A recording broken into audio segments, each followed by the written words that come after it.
마태복음 2장 1절에서 23절, 그의 별을 보고 왔노라 라는 제목으로 함께 말씀을 나누겠습니다. 저부터 읽겠습니다. 헤롯 왕 때에 예수께서 유대 베들레헴에서 나심에 동방으로부터 박사들이 예루살렘에 이르러 말하되 유대인의 왕으로 나신 이가 어디 계시냐? 우리가 동방에서 그의 별을 보고 그에게 경배하러 왔노라 하니 헤롯 왕과 온 예루살렘이 듣고 소동한지라. 왕이 모든 대제사장과 백성의 서기관들을 모아 그리스도가 어디서 나겠느냐 물으니 이르되 유대 베들레헴이오니 이는 선지자로 이렇게 기록된 바 또 유대 땅 베들레헴아 너는 유대 고을 중에서 가장 작지 아니하도다. 네게서 한 다스리는 자가 나와서 내 백성 이스라엘의 목자가 되리라 하였음이니이다.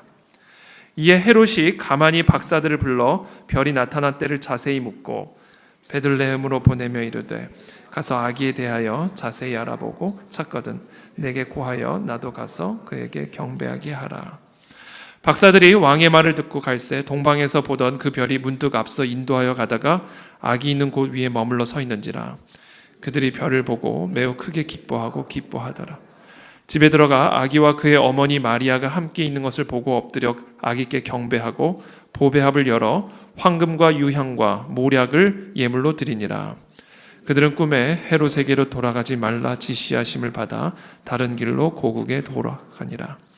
그들이 떠난 후에 주의 사자가 요셉에게 현몽하여 이르되 헤롯이 아기를 찾아 죽이려 하니 일어나 아기와 그의 어머니를 데리고 애굽으로 피하여 내가 네게 이르기까지 거기 있으라 하시니 요셉이 일어나서 밤에 아기와 그의 어머니를 데리고 애굽으로 떠나가 헤롯이 죽기까지 거기 있었으니 이는 주께서 선지자를 통하여 말씀하신 바 애굽으로부터 내 아들을 불렀다 함을 이루려 하심이라.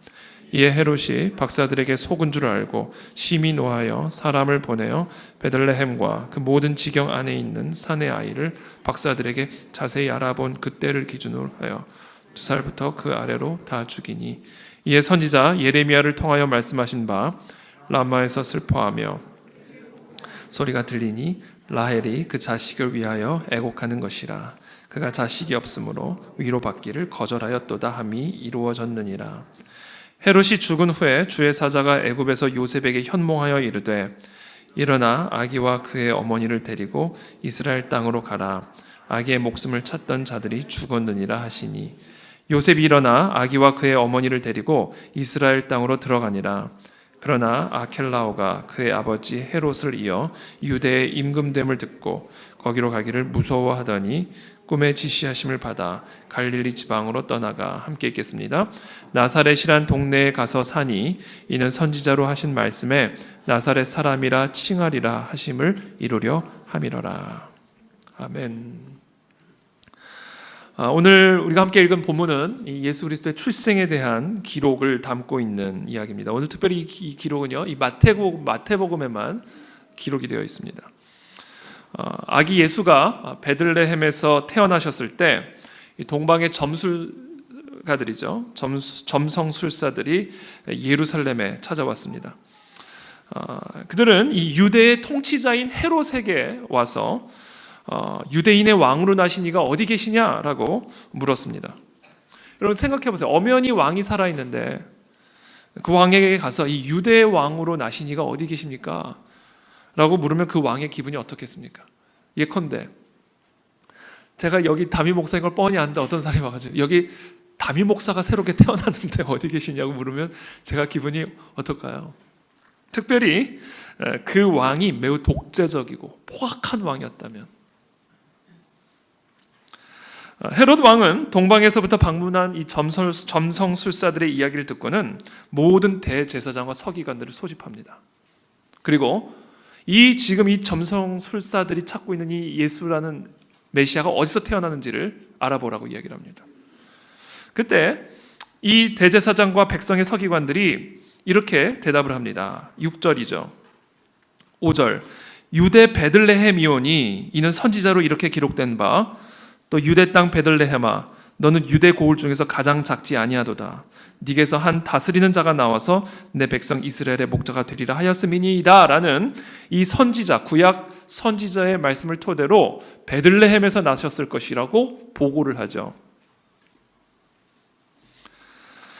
그리고는 동방 박사들을 가만히 불러서 별이 나타난 때를 자세히 묻고는 베들레헴으로 보내면서 이렇게 이야기합니다. 가서 아기에 대해서 자세히 알아보고 찾거든 나에게도 알려주어서 나도 그에게가 경배할 수 있도록 하라. 사실은 그 아기 예수를 죽일 작정이었습니다. 동방 박사들은 아기 예수를 경배한 후에 성령의 지시하심을 받아 다시 헤롯에게로 돌아가 보고하지 않고 다른 길로 고국으로 돌아갔다. 이렇게 기록이 되어 있습니다. 이 사실을 안 헤롯은 매우 분노하여 베들레헴 경내에 태어난 2살 아래 모든 아이들을 다 살육을 합니다. 여러분, 헤롯은요 아주 포악한 통치자였습니다. 역사적으로 그렇게 기록이 되어 있습니다. 자신의 절대 권력을 아무도 넘보지 못하도록 왕궁의 여러 사람들을 죽였는데요.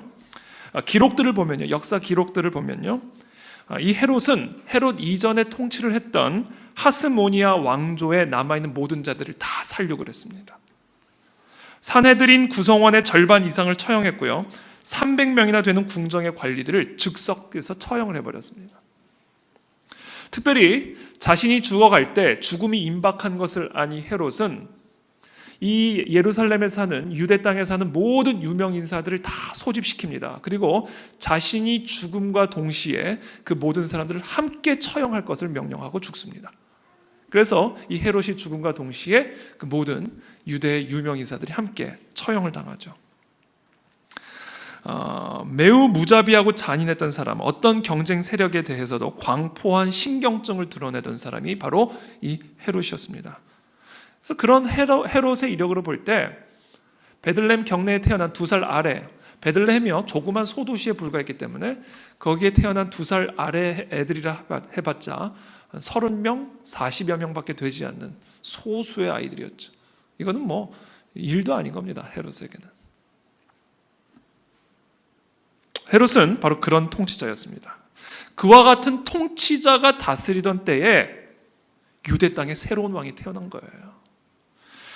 그리고 그와 같은 소식이 동방 박사들에 의해서 헤롯에게 보고가 된 겁니다. 그래서 우리는 이 본문을 읽을 때 헤롯 왕 때에 예수께서 유대 베들레헴에서 나시매라는 이 본문을 읽을 때 우리는 어마어마한 살기를 느끼셔야 돼요. 이 헤롯 안에 있는 이 소식을 들었을 때 헤롯이 느꼈을 어마어마한 살기, 어마어마한 정치적 긴장감을 함께 느끼셔야 됩니다. 지금. 그때가 바로 헤롯 왕의 때였고 그때에 유대의 왕이 태어나신 것이다. 이 헤롯 왕의 때는 어떤 때였을까? 지금 쭉 설명드린 것처럼 많은 유대인들과 많은 이스라엘 백성들에게는 희망이 없던 때였습니다. 아무런 희망과 소망이 보이지 않는 칠흑같이 어두운 그런 때, 그런 시대, 그런 시절, 억압과 핍박과 고통과 절망, 두려움에 사로잡혀 있던 때, 그때가 바로 2장 1절에 나오는 헤롯 왕 때입니다. 그와 같은 때에 유대 땅에서도 아주 보잘것없는 베들레헴이라는 한 도시에서 한 아기가 태어났다.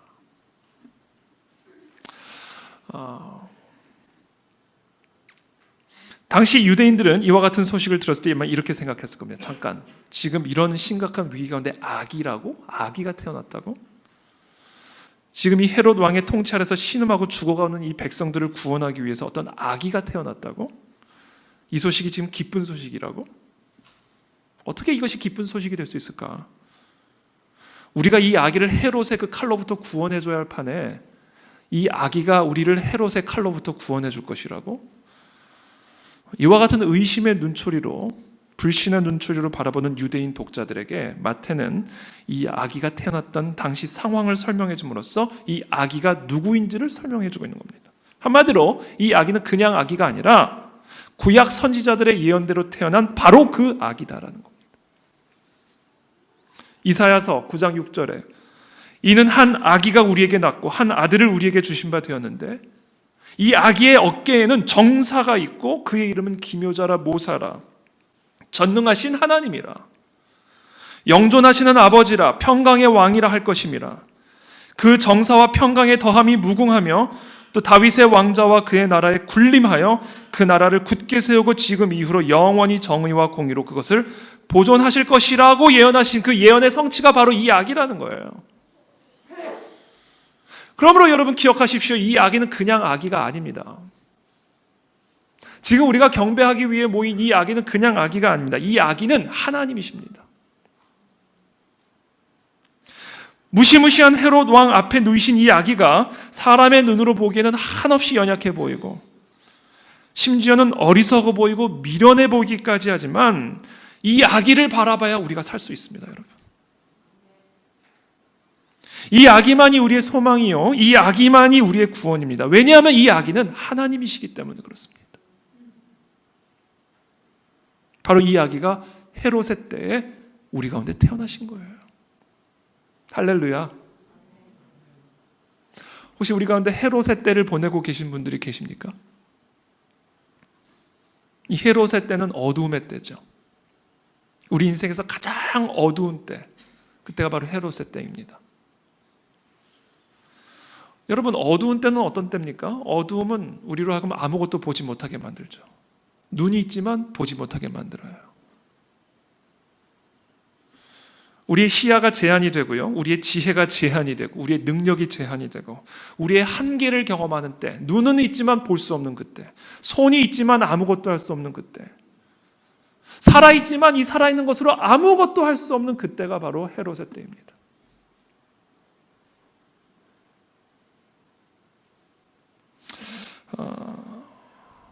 그때에 우리가 무엇을 해야 할까? 바로 이 아기 예수를 바라보고 그 아기 예수께 나와야 된다라는 이야기입니다. 그 아기 예수가 이 헤롯의 때에 우리 가운데 태어나셨고 함께 하신다라는 사실입니다. 저는 오늘 이 헤롯의 때를 보내고 계시는 분들이 계신다면 아기 예수를 바라보게 되기를 축복합니다. 세상 사람들은 어리석은 일이라고 말을 하죠. 그 아기가 우리를 구원한다고? 그 아기가 헤롯의 때에 있는 우리들을, 이 극심한 절망과 어둠의 때를 통하고 있는 우리들을 구원해 준다고? 어리석다고 말하고 미련하다고 말하고 심지어 그것은 지혜롭지 못하다고 이야기를 합니다.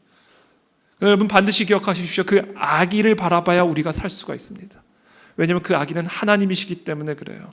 그 아기의 어깨는 정사가 메어 있고 온 하늘과 땅의 권세가 그 아기의 어깨에 있기 때문에 우리는 오늘 이 시간 우리 온 마음과 뜻을 다해 그 아기 예수께 나와 그 아기 예수께 집중해야 합니다. 그래야 살 수가 있습니다. 저는 오늘 이 시간 그 아기 예수를 마음의 중심으로 영접하게 되기를 축복합니다. 그 아기 예수를 경배하십시오. 그럼 여러분들이 살아날 거예요. 이게 오늘 이 본문의 메시지죠. 여러분, 우리 인생이 왜 이토록 어둡다고 생각하세요? 왜 우리의 삶이 이렇게 어두운 때를 경험하고 있다고 생각하십니까? 왜 이렇게 우리는 절망 가운데 있어야만 하고, 왜 우리는 이렇게 낙담을 해야 하고, 우리의 시대는 왜 이토록 깊은 어둠에 있어야만 하는 것일까요? 도대체 우리의 삶과 이 시대에 있는 이 어둠의 이유, 이 근원은 어디에 있는 것일까요? 그 이유는요, 여러분 기억하십시오. 헤롯이라고 하는 가짜 왕이 다스리고 있기 때문에 그렇습니다. 우리가 헤롯의 때를 살아가는 이유는 우리의 왕이 헤롯이기 때문에 그래요. 아주 단순합니다. 지금 우리가 이 헤롯의 때를 살아가고 있는 이유는 지금 헤롯이 다스리고 있기 때문에 그래요. 우리를. 가짜 왕이 이 세상을 다스리고 이 가짜 왕이 우리의 삶을 다스리고 있기 때문에 우리의 삶이 이토록, 우리의 세상이 이토록 어둡고 절망적인 겁니다. 그래서 우리는 이 헤롯으로부터 구원을 받아 참 왕의 다스림을 받아야 됩니다. 그렇다면 이 가짜 왕의 정체는 누구일까요? 이 헤롯은 누구일까요? 누구일까요? 자꾸 질문하니까 귀찮으시죠? 누구일까요? 바로 나예요. 내가 헤롯입니다. 지금 내가 나의 삶을 다스리고 있는 가짜 왕입니다. 나로부터 구원을 받아야 돼요. 나는. 내가 나를 다스리고 있기 때문에 지금 헤롯의 때를 여러분들이 통과하고 있는 것입니다. 내가 나를 다스리고 있기 때문에 이 나라가 이토록 헤롯의 때를 통과하고 있는 것입니다. 나를 다스리고 있는 이 가짜 왕, 그것은 바로 나 자신이다. 뱀이 여자에게 이르되 너희가 결코 죽지 아니하리라. 너희가 그것을 먹는 날에는 너희 눈이 밝아져 하나님과 같이 되어 선악을 알 줄 하나님이 아십니다. 아담과 하와가 하나님의 말씀을 거역하고 그 하나님을 대적함으로 선과 악을 알게 하는 나무를 먹음으로 스스로 하나님처럼 된 겁니다. 내가 내 삶의 왕이 된 거예요. 그래서 내가 스스로 하나님처럼 이제는 무엇이 선하고 악한 건지를 내가 결정하는 겁니다. 하나님의 말씀이 결정해 주는 게 아니에요. 이제는 하나님이 나를 다스리는 게 아니에요. 이제부터는 내가 나를 다스리는 겁니다. 하나님처럼. 내 삶의 왕이신 하나님의 보좌, 나에게 생명을 불어넣으시고 나를 지으신 그 하나님의 보좌를 찬탈하여 내가 그 자리에 앉아 내 삶의 왕이 되어버린 것, 그게 나예요. 그게 내 안에 살고 있는 헤롯입니다. 이 헤롯을 뽑아내야 되는 거예요. 이 헤롯으로부터 구원을 받아야 되는 겁니다. 내 안에 살고 있는 이 헤롯 때문에 내가 헤롯의 때를 지금 통과하고 있는 겁니다. 이게 진단이에요, 여러분. 다른 이유가 아닙니다. 다른 문제 때문이 아니에요.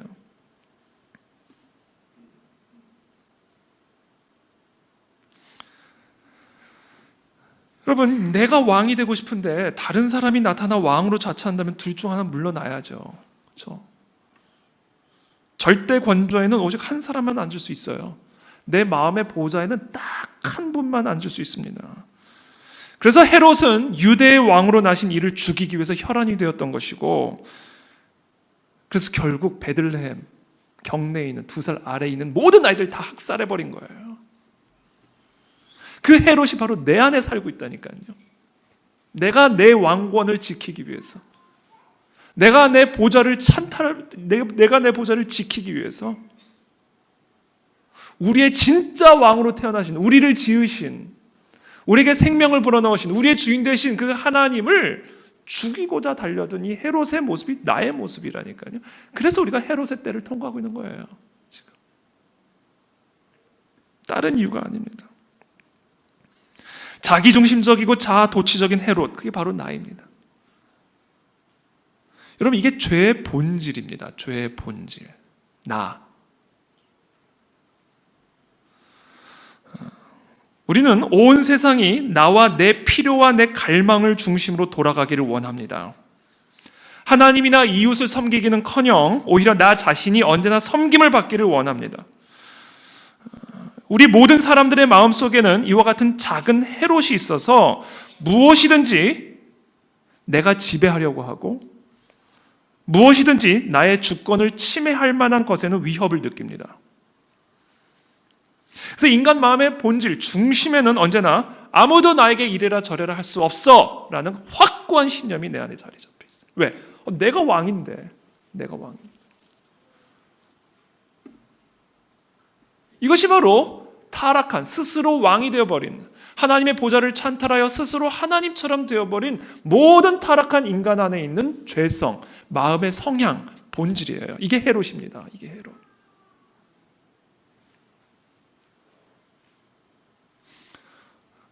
그래서 존 오웬이라는 청교도, 대표적인 청교도 학자들이죠. 이 사람은 이렇게 얘기하죠.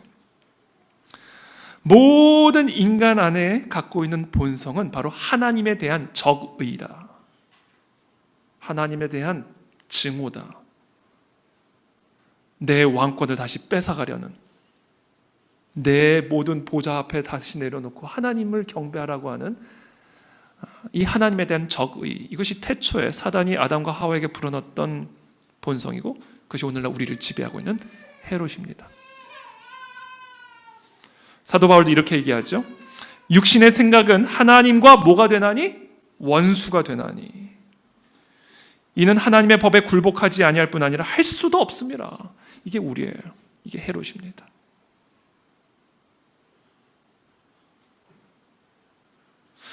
헤롯 왕이 아기 예수의 탄생 소식을 듣자마자 그를 죽이고자 했던 이 일화는요, 우리의 자신의 본성을 정확하게 보여주고 있는 겁니다. 그래서 바울은 모든 인간의 본성을 하나님의 원수다 이렇게 얘기하는 겁니다. 하나님 원수. 왕이 어디 계시냐? 내가 왕인데 왕이 어디 계시냐라는 이 말을 듣고 자신의 왕권, 권위, 보호자를 지키기 위해 아기 예수를 죽이려 했던 헤롯, 그것이 바로 우리의 모습임을 여러분 기억하십시오. 이것이 내가 헤롯의 때를 통과하고 있는 유일한 이유입니다. 그것을 인정해야 됩니다. 이것을 인정하는 것이 뭔지 아세요? 회개. 여러분, 이 회개의 영이 임하잖아요. 이건 뭐 제 경험입니다.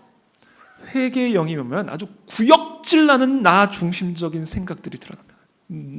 내 안에 있는 나의 성향, 나밖에 모르고 나 중심적인 아주 구역질이 나는 모습들을 보게 돼요. 아주 구역질이 납니다. 그냥 나. 그래서 세상 노래 항상 나 이런 게 있는 겁니다. 다 나나나나나나나나나나나나. 아주 구역질이 나게 돼요. 회개의 영이 임하면. 그전에는 그게 좋아. 나. 근데 회개의 영이 임하잖아요. 하나님의 거룩한 영이 임하잖아요. 하나님이신데 모든 보좌를 버리고 모든 것을 버리고 나를 위해서 죽기까지 사랑하시기 위해 이 땅에 오신 그 하나님을 만나면 나밖에 모르는 내가 너무 구역질이 나게 돼요. 이게 부흥입니다, 여러분. 저는 이 그 안의 진리교회에 이와 같은 진정한 회개의 역사가 일어나게 되기를 축복합니다. 헤롯이 뿌리 뽑힐 때 우리 삶의 헤롯의 때가 끝나는 것을 믿게 되기를 축복합니다. 여러분, 우리 안에 헤롯이 살고 있는지를 분별할 수 있는 기준 하나를 제가 말씀드릴게요. 지금 내가 얼마나 이 헤롯의 지배를 받고 있는지 확인할 수 있는 한 가지 분별법이 있습니다. 여러분의 심기를 불편하게 만드는 것, 그것이 헤롯입니다. 지금 동방에서 그의 묘를 보고 그에게 경배하러 왔노라라는 동방 박사의 말을 듣고 3절에 2장 3절에 헤롯 왕과 온 예루살렘이 듣고 소동한지라 이렇게 되어 있죠. 그래서 말하는 소동은요, 기본적으로 이 내적 소동입니다. 원어적 의미로 보면 심기가 불편하다, disturbed, 마음이 불편한 상태입니다. 마음의 소동이 일어난 거예요.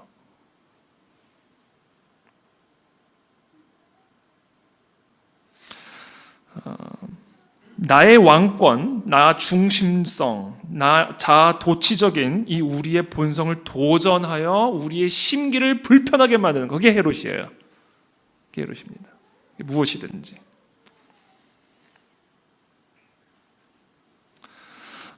그래서 정말 예수 그리스도가 내 삶의 주인이 되시고 왕이 되고자 하실 때는 어떤 소동이 일어나게 되냐면요, 내 안에서 이 헤롯 왕 안에서 어떤 지금 소동이 일어나는 것이냐면 내 왕권을 지키고자 하는 소동이 일어나는 겁니다. 그래서 심기가 불편해지는 거예요. 이걸 지키려니까. 또 다른 소동이 있는데 이 소동의 의미가 갖고 있는 의미는 또 뭐냐면 내가 왕이 되고자 하는 소동인 동시에 내가 낮아지기를 거부하는 소동입니다. 여러분, 예수님께서는 뭐를 타고 예루살렘에 입성하시죠? 당나귀를 타고 입성하시죠. 근데 그 옆에 제자들이 아주 잘 빠진 백마 타고 예수님 옆을 갈 수 있습니까? 못하는 거 그렇게 어떻게 합니까? 그러니까 불편한 거예요. 예수님 당나귀 타고 가는 게. 나는 백마를 타야 되는데.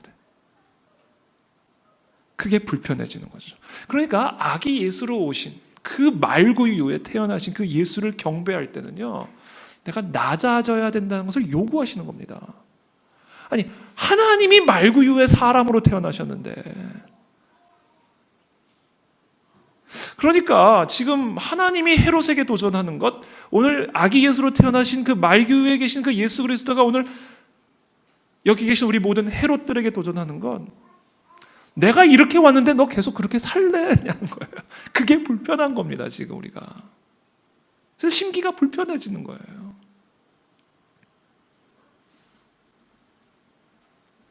예수님께서 좁은 길로 걸어가신다는데 그를 따르는 제자들이 어떻게 화려한 길을 고집할 수가 있겠냐는 거죠. 그게 불편한 거예요. 인자가 온 것은 섬김을 받으러 온 것이 아니라 섬기러 오셨다 이러시는데 우리가 과연 어떻게 계속 섬김만 받으려고 고집할 수가 있겠냐는 거예요. 그러니까 섬기기 위해 오셔서 십자가에서 죽기까지 살아가신 그 예수님을 볼 때 내 안에 심기가 불편해지는 거예요. 낮아져야 되니까 우리도. 우리의 문제는요, 그것을 지금 계속 고집하고 있는 거예요. 계속. 그래서 내 안에서 소동이 일어나는 겁니다. 심기가 불편해지는 것이고. 예수님은 오늘 저와 여러분들에게 질문하십니다. 나는 말구유의 사람, 갓난 아기로 태어나는데 너희들은 언제까지 화려한 금마차를 고집하겠느냐? 예수께서 좁은 길을 걸으시며 십자가를 지고 계시는데 우리는 언제까지 넓고 화려하고 편안한 길만을 고집하겠느냐? 너희들 안에 있는 그 헤롯을 뿌리 뽑아라. 그렇지 않고 그것을 내버려 두면 그 헤롯은 필연적으로 아기 예수를 죽이기 위해 덤벼들 것이다. 이것이 오늘 예수님이 우리에게 주시는 메시지요, 경고입니다.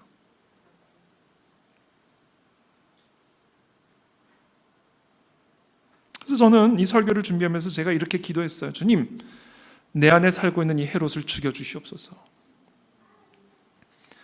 자신의 왕권을 지키기 위해서 아기 예수를 죽이려 했던 이 헤롯이 바로 저입니다. 나의 보좌에서 내려와 아기 예수 앞에 엎드립니다. 이 회개의 영을 우리 모두에게 부어주시옵소서. 저는 그와 같은 회개의 역사가 오늘 이 아침에 우리 가운데 일어나게 되기를 기도합니다. 그때 우리의 삶의 헤롯의 때가 끝이 납니다. 진짜 왕이 우리를 다스리기 때문에.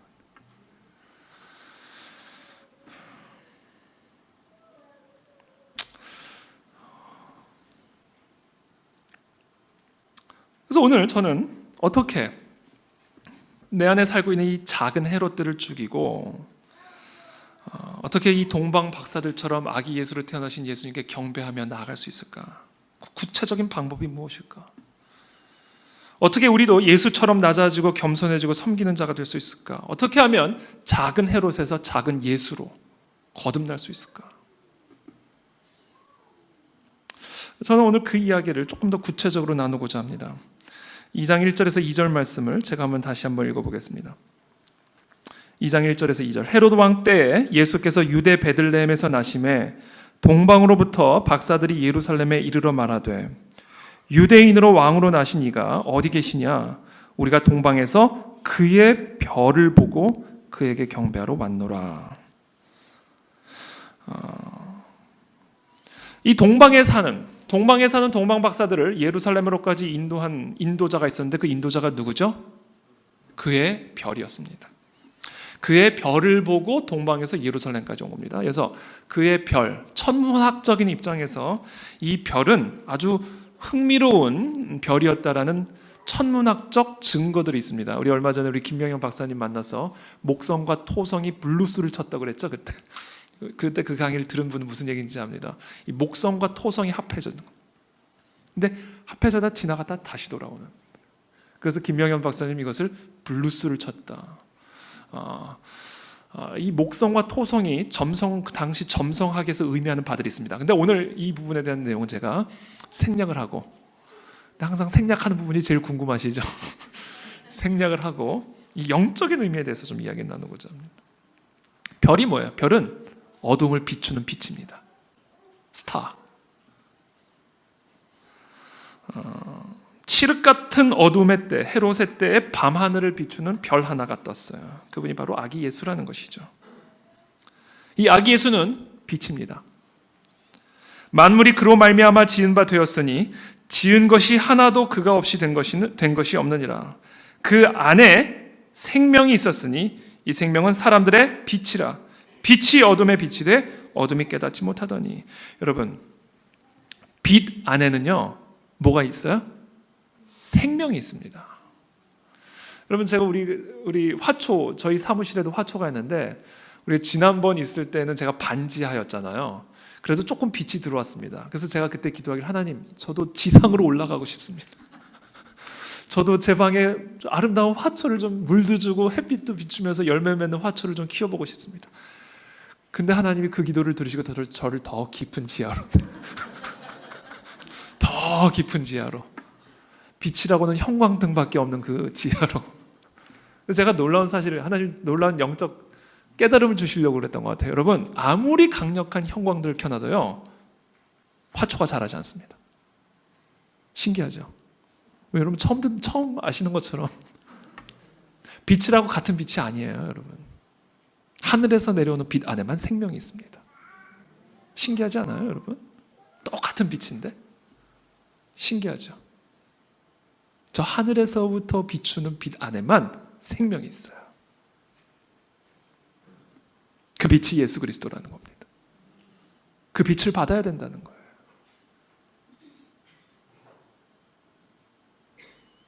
태초에 말씀이 계시니라 그 안에 생명이 있었으니 이 생명은 사람들의 빛이라. 근데 그 생명이, 그 말씀이, 그 생명이 말씀으로 오셨다라는 거예요. 말씀으로. 그 생명이 말씀이라는 거예요. 태초에 말씀이 계셨는데 그 말씀이 육신의 옷을 입고 이 땅에 오셨는데 그 육신으로 오신 그 말씀 안에 빛, 생명의 빛이 있다라는 겁니다. 그래서 여러분, 우리는 어떻게 저 하늘에서부터 내려오는 그 하늘의 빛을 받아 내 안에 생명이 잉태될 수 있을까? 어떻게? 완전히 죽어있는 어둠의 때를 통과하고 있는 나의 희망도 죽었고 기쁨도 죽었고 영혼도 죽었고 완전히 죽어있는 내가 어떻게 다시 살아날 수 있을까?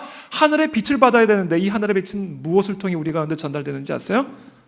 말씀을 통해서 전달이 되는 겁니다. 말씀을 받아야 빛이 임하는 겁니다. 말씀 안에 생명이 있습니다. 저와 여러분들이 살아나기를 원한다면 말씀 가운데로 나오셔야 됩니다. 이 말씀에 쬐어야 돼요. 말이라고 다 똑같은 말이 아니에요. 하늘에서 내려오는 말이 있어요. 땅에 속한 말이 있고요. 우리를 살리는 말은 하늘에서부터 내려오는 말입니다. 그 말을 받을 때 어떤 마른 뼈 같은 자도 살아날 수가 있습니다. 믿음은 들음에서 나며 들음은 그리스도의 말씀으로 말미암느니라. 예수님 부활한 후에 엠마오로 걸어가던 두 제자들에게 예수님이 나타나셔서 그날 아침에 일어났던 부활의 사건을 성경으로 풀어주시죠. 그러면서 이들이 이렇게 얘기해요. 그들이 서로 말하되 길에서 우리에게 말씀하시고 우리에게 성경을 풀어주실 때에 우리 속에서 마음이 뜨겁지 아니하더냐. 이 마음이요 갑자기 뜨거워지는 역사, 이게 어디서 일어나요? 하늘에서부터 내려오는 말을 통해서 우리에게 그 하늘의 불이 전달이 되는 거예요. 이 불이 우리를 살립니다, 여러분. 전 이 불을 오늘 우리 모두가 받게 되기를 축복합니다. 오늘 이 시간 저를 통해 선포되어진 이 하나님의 말씀이 여러분들의 심령 가운데 뿌려질 때 여러분들의 심령이, 내 마음이 뜨거워지는 것을 경험하게 되기를 축복합니다. 저는 이것을 위해서 항상 기도합니다. 이게 사람이 말이 아니라, 땅에 속한 인간의 말이 아니라 인간을 통해서 선포되어진 하늘의 말이 살아난 우리 성도들의 심령 가운데 비추어지게 하여 주십시오. 그때 그들의 심령이 살아나고 회복되며 마른 뼈와 같은 우리의 영혼들이 살아계신 아기 예수 앞에, 놀라운 정사와 권세를 지니신 그 예수 앞에 다시금 일어나고 회복되어진 역사가 이 예배 가운데 일어나게 하여 주시옵소서. 이것이 우리의 기도입니다. 그래서 이 말씀을 들을 때, 이 하늘에서부터 내려오는 이 빛을 받을 때 우리의 눈이 열리고 마음이 열리고 우리를 그 아기 예수의 임재 앞으로 인도하는 그의 별이 내 마음 가운데 이렇게 떠오르는 것을 경험하게 되는 것이죠. 근데 더 놀라운 사실이 있습니다. 더 놀라운 사실이 있습니다. 그 별이 내 안에 떠오를 뿐 아니라 내가 그의 별이 됩니다. 수많은 여전히 헤롯의 때에서 방하고 있는 자들을 그 아기 예수께로 인도하는 그의 별이 내 안에서 떠오르는 거예요. 내가 그의 별이 되는 거예요.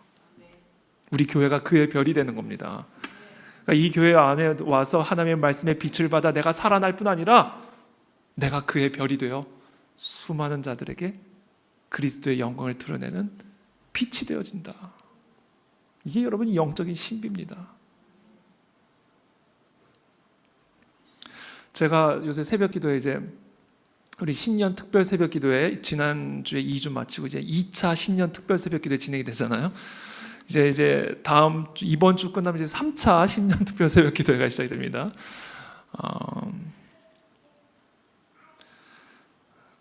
한 달이 4주라고 치면 48주인가요? 어떻게 되나요? 제가 산수에 약해서 여러분. 우리가 매번 계속합니다. 근데 제가 새벽 기도를 하는데 어떤 느낌이 드냐면요, 제가 새벽 기도에 인도할 때마다 마치 그냥 제 골방 안에서 제가 혼자 하나님 앞에 큐티하고 예배하는 느낌이 들어요. 제 골방에 우리 성도들을 초대한 듯한 느낌이 듭니다. 그래서 그 골방을 함께 우리가 성도들과 제가 함께 누리는 듯한 느낌을 받아요. 새벽 기도회 때마다 그래요. 그래서 저는 어떤 생각을 하게 되냐면요, 제가 하나님하고만 간절하게 만나던 제 골방이 있습니다.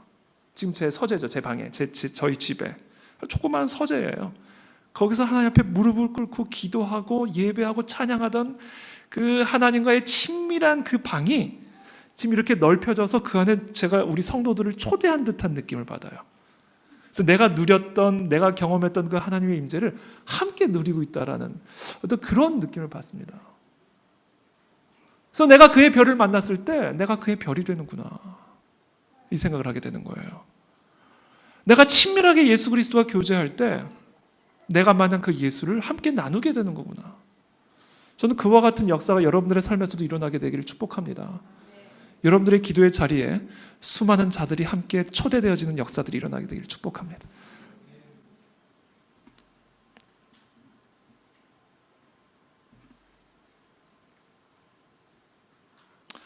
작은 헤롯이 작은 예수가 되어서 어둠에 묻혀있는 이 세상을 예수께로 인도하는 그의 별이 되어집니다. 한 사람 한 사람이 그 말씀의 빛을 받아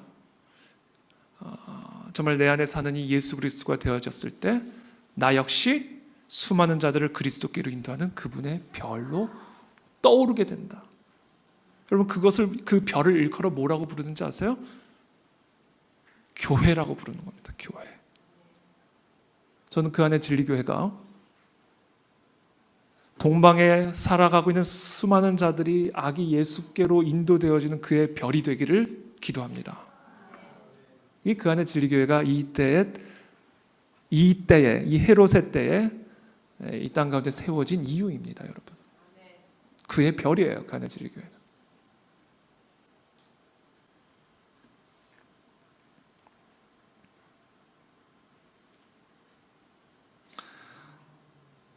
이와 같은 역사, 교회가 단순한 그냥 어떤 모임이 아니라 정말 이 헤롯 왕의 때에 떠오른 그의 별이 되기 위해서는, 그래서 동방에 있는 자들이 아기 예수께 나아가게 인도하는 그의 별이 되기 위해서는 우리 안에 놀라운 영적 각성이 일어나야 됩니다.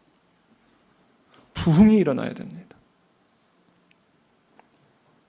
기도와 말씀에 뿌리를 둔 영적 대각성이 우리 가운데 일어날 때 이 대한민국의 밤하늘에, 이 열방의 밤하늘에 예수 그리스도께로 인도하는 그의 별로 떠오를 수가 있습니다. 저는요, 이게 그 안에 진리교회를 세운 하나님의 뜻이에요. 저는 이 사명을 위해서 온전히 헌신할 겁니다. 그냥 저는 우리끼리가 아니라 우리 안에 강력한 영적 각성을 통하여 이 대한민국과 이 열방의 어두운 밤하늘에 떠오르는 그의 별이 되어지는 것, 이게 그 안에 진리교회의 사명이고 목적이고 방향입니다. 그것을 위해서 제가 요새 부흥에 대해서 좀 연구를 하고 부흥에 대해서 깊이 좀 묵상을 하고 있습니다. 부흥이란 무엇일까? 신구약 성경에 나타난 부흥의 사례를 쭉 정리를 해보면 이래요. 몇 가지 쭉 사항들이 있어요. 첫 번째는요, 부흥은 도덕적 타락과 민족적 어두움의 시대에 일어납니다. 신기하죠? 가장 나라와 민족적으로 어두울 때, 헤롯의 때에, 도덕적인 타락의 때에 부흥이 일어납니다. 그래서 지금 우리가 통과하고 있는 이 어둠의 때에 이거는 부흥의 징조입니다, 여러분. 부흥의 사인이에요. 절망하지 마세요. 부흥이 일어날 겁니다, 이제. 두 번째, 각 부흥은 하나님의 한 순결한 종의 심령에서부터 시작이 됩니다. 한 사람의 심령에 하늘에서부터 내리는 불이 지펴지면서 민족적 부흥이 일어납니다. 조지 휘필드가 그랬고요, 존 웨슬리가 그랬고요, 조나단 에드워즈가 그랬고요, 찰스 펄전이 그랬고요, 찰스 피니가 그랬고요, 대한민국에서는 이태희 목사 안에서 그런 일이 일어났습니다. 할렐루야. 지금 웃음이 비웃음이 아니게 되기를 축복합니다. 여러분, 저도 쓰임받을 수 있어요. 여러분도 쓰임받을 수 있어요.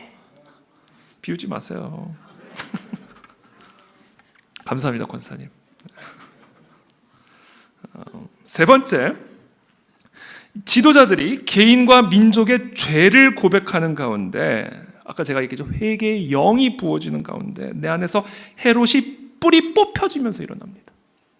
참된 왕이 다스리기 시작하면서부터 내 삶의 보좌를 내려놓고 하나님이 내 삶의 진정한 왕이 되어지는 그 순간 진정한 부흥의 역사가 일어난다. 네 번째, 각 부흥은요 언제나 하나님의 말씀에 토대를 두었고 하나님의 말씀을 능력으로 선포한 결과로 나타났어요. 조지 휘필드, 어떤 그 역사학자가 이 사람의 설교를 듣고 어떻게 기록을 했냐면, 조지 휘필드가 강단에 와서 메소포타미아라는 말만 해도 눈물이 주르르 흘렀대요. 그럼 메소포타미아가 무슨 의미가 있습니까, 여러분?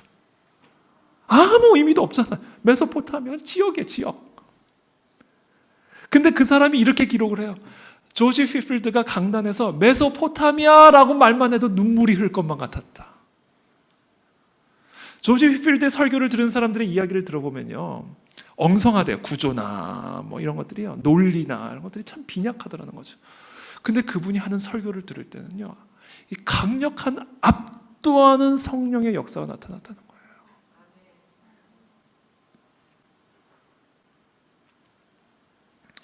다섯 번째, 그들 주변에 존재하는 우상들을 파괴하는 결과가 나타났어요. 부적을 떼어내고. 여섯 번째, 죄로부터의 분리가 일어났습니다. 술집이 문을 닫기 시작하고 사창가가 문을 닫기 시작하고, 최근에 제가 세크라멘토에 다녀온 한 분하고 얘기를 나누는데, 세크라멘토에 어떤 일이 일어났었냐면, 세크라멘토에 아주 유명한 도박장이 있었대요. 도박장이 있대요. 근데 그 주변에 교회가 세워졌는데 그 교회가 날로 부흥하면서 그 도박장이 문을 닫았다는 거예요.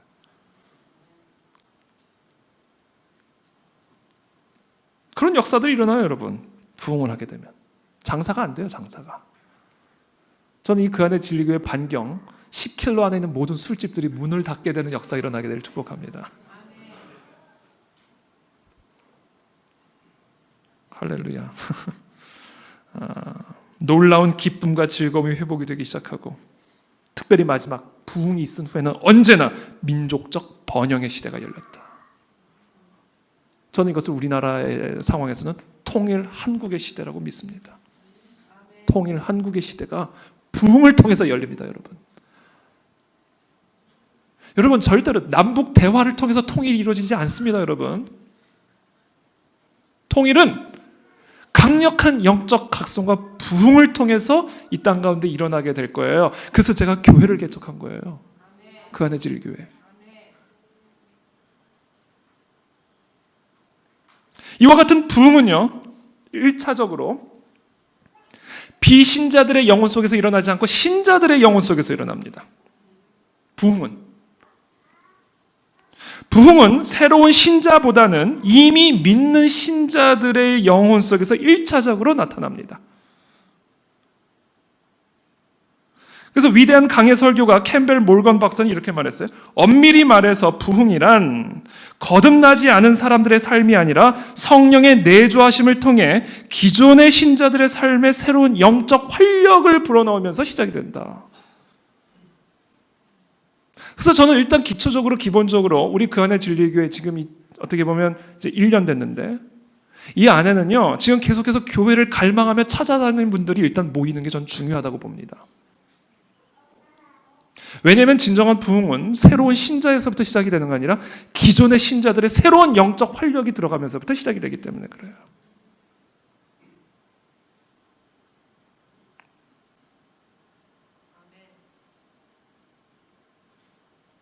둘째, 부흥은 1차적으로는 기존의 신자들 안에서 일어나고, 두 번째, 부흥은 언제나 결과적으로 공동체적인 성격을 지닙니다. 처음에 부흥은 목회자이든 평신도이든 특별한 인물 혹은 인물들을 통해 어떤 특별한 장소에서 시작이 되지만 곧 그 주변 지역과 도시 전체로 나아가 전국으로 확산되는 것이 일반적입니다. 이것이 진짜 하늘에서부터 내려오는 그 불의 특징이에요. 절대로 이 안에 갇혀 있지 않아요, 그 불은. 저는 우리 교회 안에 그와 같은 부흥의 불길이 있다고 저는 믿는 이유 중에 하나가, 우리 교회는요 원군 각처에서 다 옵니다. 우리 수환 형제는 대전에서부터 매주 왔잖아요. 길이 남을 스토리입니다. 수환 형제. 만삭을 한 상태에서도 그렇죠. 안산에서도 오시고 수원에 기흥에서도 오시고 그렇죠? 뭐 강동, 강남 그렇다고 가까이서 온다고 가까이 사는 분들에 대한 차별적인 발언이 아니라 원근 각처에서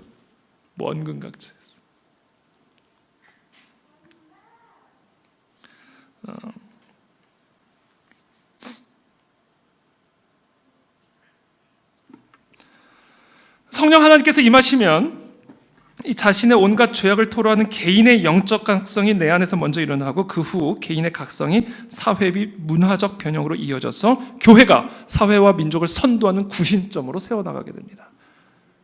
그것이 초창기 대한민국 조선 땅에서 일어났던 부흥의 특징입니다. 이 땅에 일어난 놀라운 영적 대각성운동을 통해 선각자들이 일어나게 되고 그 선각자들이 대한민국의 건국의 기반을 닦았습니다. 이제는 통일 한국의 기반을 닦을 선각자들이 이 시대 교회에서 일어나게 될 겁니다. 그 구심점의 역할을 교회가 감당해야 된다는 거죠.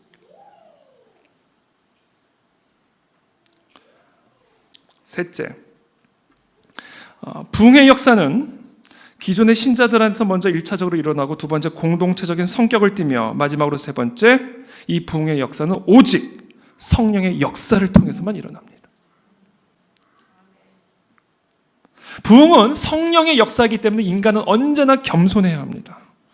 우리의 힘으로 할 수 있다면 얼마나 좋겠어요. 우리의 전략으로 그것이 가능하다면 얼마나 좋겠어요. 우리의 능으로도 우리의 힘으로도 되지 않고 오직 여호와의 신으로만 이 부흥은 가능합니다. 그래서 인간은 그 여호와 앞에 겸손하게 무릎을 꿇어야 되는 거죠. 헤롯의 보좌를 내려놓고. 그래서 마틴 로이드 존스 박사가 이렇게 말했어요. 이렇게 말합니다. 여러분이 부흥을 일으킬 수는 없습니다. 전적으로 하나님께 달려 있습니다. 그렇기 때문에 우리는 하나님께 기도하고 간청하고 탄원하고 간구하는 것입니다.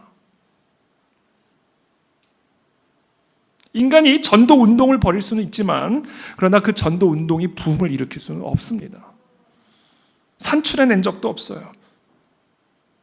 마틴 로이드 존스 박사의 말을 빌리자면 부흥은 교회가 무엇을 하기로 결정하거나 그것을 행하는 것이 아니라 부흥은 무언가 교회에 행해지는 것이다. 무언가 교회 안에 일어나는 일이다. 이렇게 얘기합니다.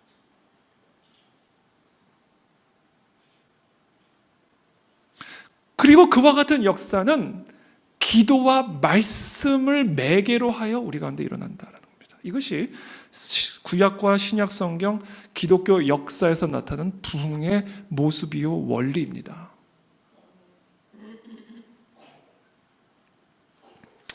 저는 이와 같은 기도와 말씀의 전념함으로 이 땅에 놀라운 부흥이 일어나 이 강남과 서초와 서울과 대한민국 안에 일대 소동이 일어나는 역사들이 일어나기를 기도합니다.